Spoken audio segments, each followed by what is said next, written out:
জাতীয় ঈদগাহ ময়দানের সামনে থেকে রংপুরের ব্যবসায়ী আশরাফুল হকের 2 ড্রাম ভর্তি 26 টুকরো মরদেহ উদ্ধারের ঘটনায় মূল আসামি জরেজুল ইসলাম ও তার প্রেমিকা শামীমাকে গ্রেফতার করা হয়েছে।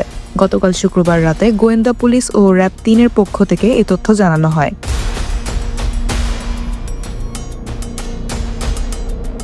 ডিবি জানায়, রংপুরের ব্যবসায়ী আশরাফুলকে হত্যার ঘটনায় তার ঘনিষ্ঠ বন্ধু জরেজুল ইসলামকে কুমিল্লার দাউদকান্দি থেকে গ্রেফতার করা হয়েছে। পরকীয়ার কারণে এই হত্যাকাণ্ড বলে প্রাথমিকভাবে জানিয়েছে ঢাকা মহানগর পুলিশের গোয়েন্দা।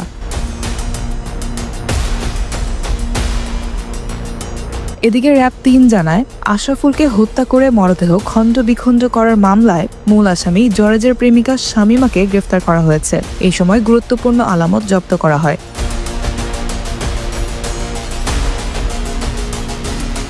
প্রসঙ্গত, গত বৃহস্পতিবার রাজধানীর শাহবাগ থানাধীন জাতীয় ঈদগাহের সামনে ড্রাম ভর্তি নিহত আশরাফুলের 26 খণ্ডিত মরদেহ উদ্ধার করে পুলিশ।